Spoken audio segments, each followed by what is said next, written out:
Hello! How you doing, Mike Bradley? I hope you're doing well as always. It's been a while since I've done a Q&A Wednesday video, but I thought let's bring it back.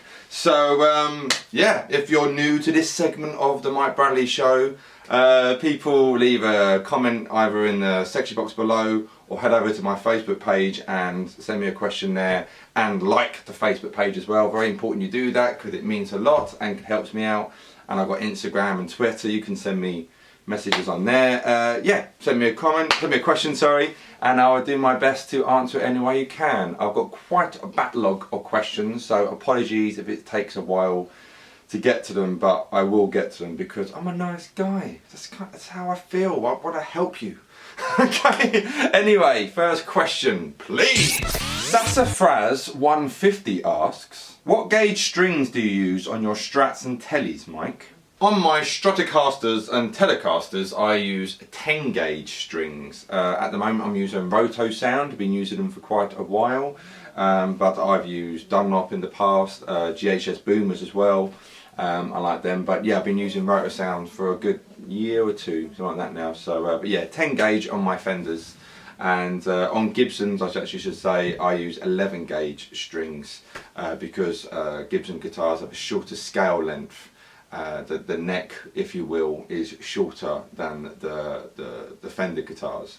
So if you put 10s on a Fenders and put 10s on a Gibsons, because the shorter scale, the strings would be more slack. And I learnt that the hard way. I remember when I got my Les Paul, and I was like, it doesn't feel right, you know, like even after a year or so, probably more than that, about 2 or 3 years I owned the guitar. And I must have read somewhere, but I put 11s on it. I was like, oh, there we go, that's it, you know. So yeah, 10s on my electric guitars, 11s on Gibsons, and on acoustics I use 12 gauge. And I can still bend like a two tones, 2.5 tones, but I am left-handed, but play right-handed. But there you go. Gavin McNair asks, hey Mike, I have a question about music marketing, singles specifically. I'm afraid of releasing my band's most experimental or interesting songs, having people be off to the rest of the music because they're too weird. But I'm also pretty concerned that if I released our more simple or poppy songs first, then people will think that they're boring or generic. Ah, the lovely music business, Gavin. Depends what you're trying to do, man. You know, like, have you got a fan base to sell your music to? Because obviously that's the most important thing there. But, you know, and if you do, actually, I should say, if you have a fan base, ask them, if you will. You know, say, look, we've got different genres of music or different styles. Some of it's a little bit kind of prog, if you will, a bit out there, a bit Frank Zappa. And some of it's a bit more kind of popular, you know, more pop music. What would you like our first single to be? And, you know, people like being spoken to, and, you know, and like their opinions. So if you say to people like, okay, what one do you think should be our first single? This, you know, X or Y, you know, and do a little kind of tally voting system on your Facebook page or something like that, you know. I mean, like now, you know, you guys follow me, you're I guess fans of what I do, you know, and I'm answering your questions now. I'm engaging with my audience, and I think that's really important. And the cool thing now with social media, with YouTube and all that kind of stuff, is that you can engage with people who like what you do, be it you're a guitar player, you're a singer, songwriter, whatever, you know.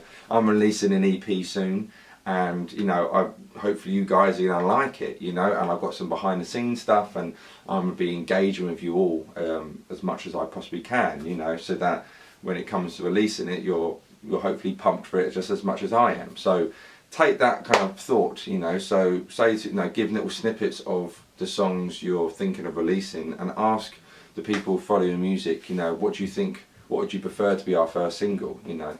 And on the flip side of that, like, you should release music what you love yourself. If no one else likes it, you know, in a way, so be it. I know this is the music business, but like, you don't want to be lying to yourself, because people will be able to see that, people will be able to feel that.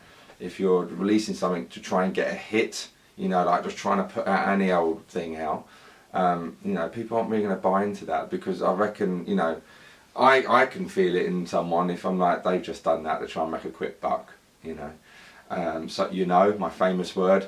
So yeah, have a good talk with yourself and say, what is my passion at here? You know, what's my most passionate song I want to get out there, which I want people to hear, and then, you know, get it out on Facebook, get it, you know, build up a buzz about it, you know, get some momentum going, and then get it out in the world, so to speak, you know. But yeah, you know, you've got to have a fan base to release it to, so kind of concentrate on that, and then ask them, engage with your audience. It's very important to do that, just like I'm doing to you, and you, because I respect and I'm so humbled that people watch me and listen to my music. It means a lot. So yeah, hopefully that helps, mate. Let me know what you think in the comment section below. Noah asks, have you ever felt compelled to play the guitar with your teeth?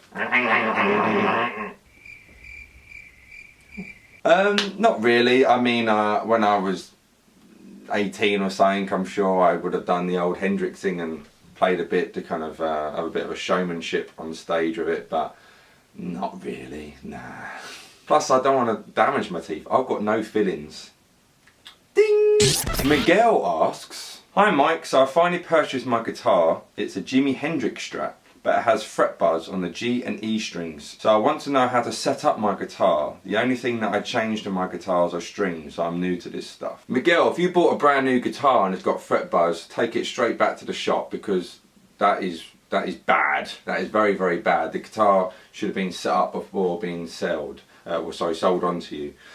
So take it straight back. When did you ask me this question? You asked me in, oh god, 1st of September. So you've had the guitar a while now, as it's now December. But yeah, you should, if you've got a guitar and you've just bought it and then you get back and it's buzzing or something, take it straight back. I'm saying that September, October, November, December, it should be under warranty still. I imagine it's got a 6-month warranty or something like that. So yeah, take it back if you haven't done so already. And then regarding setups, I mean, I would have to do a whole video talking about it. I mean, let me get a Strat a minute. A bluffer's guide very, very quickly about setting up Stratocasters. Like I say, I will have to do a whole video about it, really. If enough people ask me, I'll talk about it. I'm not the most tech savvy, but I know the basics. So you've got your in-notation, these saddles here. These adjust the in-notation with the screws there. And then you can either move it forward or backwards. If you play the 12th fret harmonic and then play an open E string, that wants to be in tune with the tuner, okay? If you're playing the open E and it's in tune, and then you play the 12th fret and it's sharp or flat, then you're going to want to move your saddles back or forward, okay? Adjusting your height, I've always done it with the saddles. You need a little Allen key. This is on a Stratocaster. You need a little Allen key and you adjust it like so. On a Gibson style guitar, to raise the action, you've got these bridge saddles with the little the discs here, and just slacken the strings and bada bing. But to do the in-notation, what we've got here, yeah, there's little screws on the bottom here, you just kind of turn it that way. So yeah, string height, in notation there, probably the main basic things you want to be able to do on the guitar. I don't get involved with truss rods. I've always been scared. After playing guitar for 20 years, I've never adjusted a truss rod. I don't go down that road, you know. I take it to my good man Roger for that kind of stuff. But yes, so for your Strat, get your Allen keys and get a little screwdriver and your tuner. Check the harmonic and the harmonic note and the open string note. Do that to all of them. And then if it's fret buzz, try raising the action a little bit. Either by the bridge saddles, or you can do it from the truss rod. Like I say, I personally don't touch that. And yeah, I hope that's helped. Of course, you got the springs in the back there for the whammy bar and all that kind of stuff, but that's going a bit more afield there. But you can raise or lower so that you got the bridge either floating like this is, where it goes back.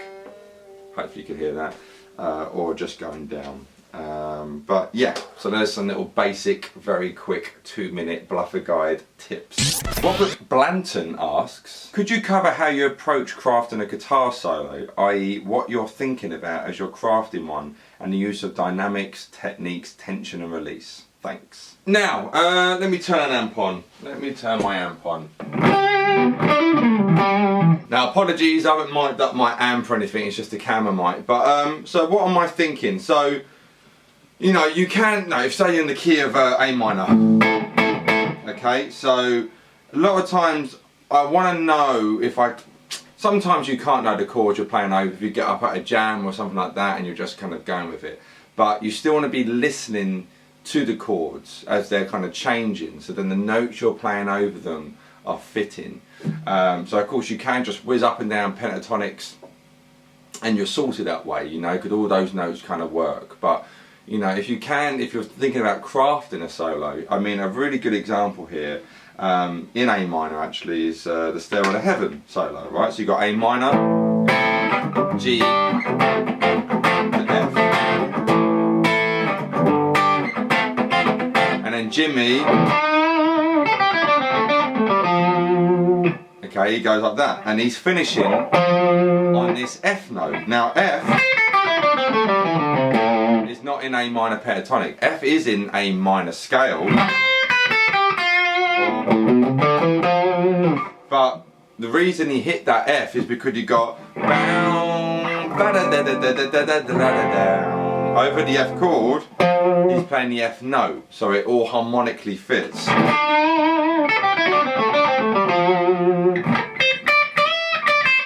Whoever it is. That's it, isn't it?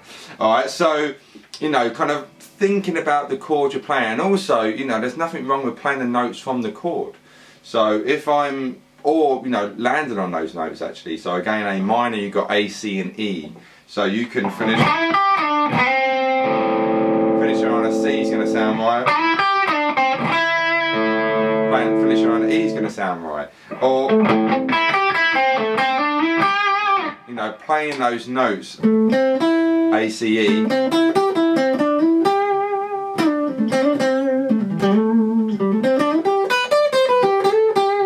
you know, there, that's using notes from an E minor chord.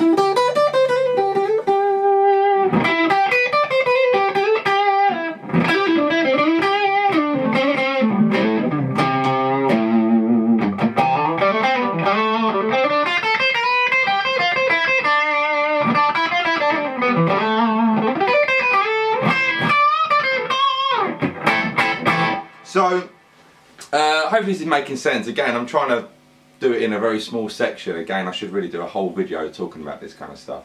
But, so think of the chords you're playing over, and then try and target the notes in those chords in your playing, right? There's nothing wrong with still doing your blues phrasing and your licks or whatever you got, but, you know, a lot of times people are like, oh, I'm playing the same licks all the time. Well, stop playing licks, you know? That's a simple thing. Stop playing licks, you know. But so if I'm crafting something, I'm thinking the chords I'm playing over. If I can land on those chord tonal notes, fantastic. You know, if you just got a simple A minor to D,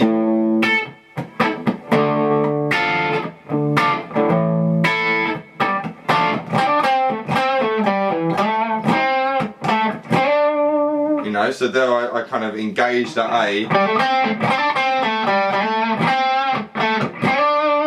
Now, even though I'm not playing the chords, I'll play the D note. In my head I'm hearing D minor. You as the listener are hearing D minor because I'm, you know, landing on that note D to emphasise D minor. You see, I mean, hopefully this makes sense, but then I could go one step further than that.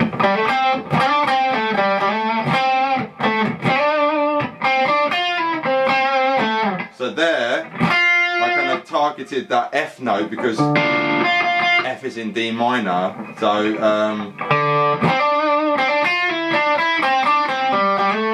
and I went back to the A that way. Or I could have finished on the C because C's in A minor.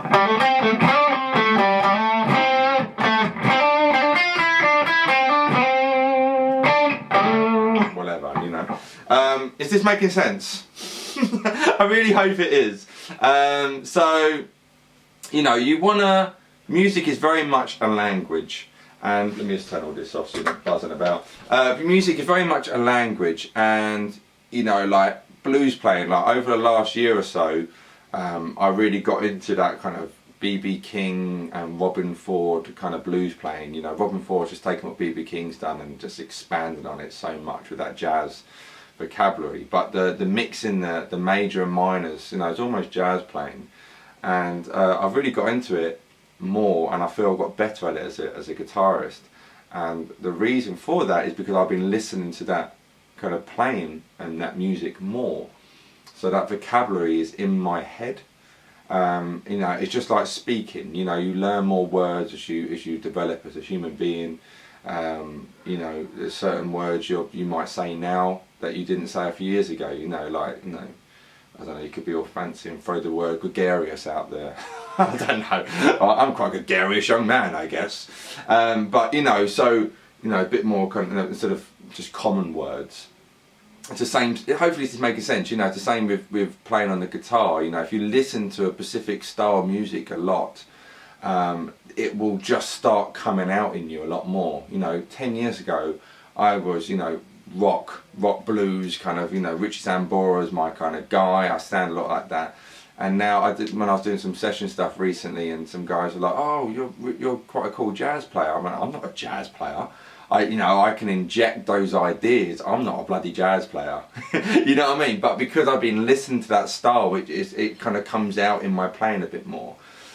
So, yeah, I've kind of gone off on a tangent a little bit here now. But yeah, I do think it's very important regarding music, thinking of it as a language and developing your language.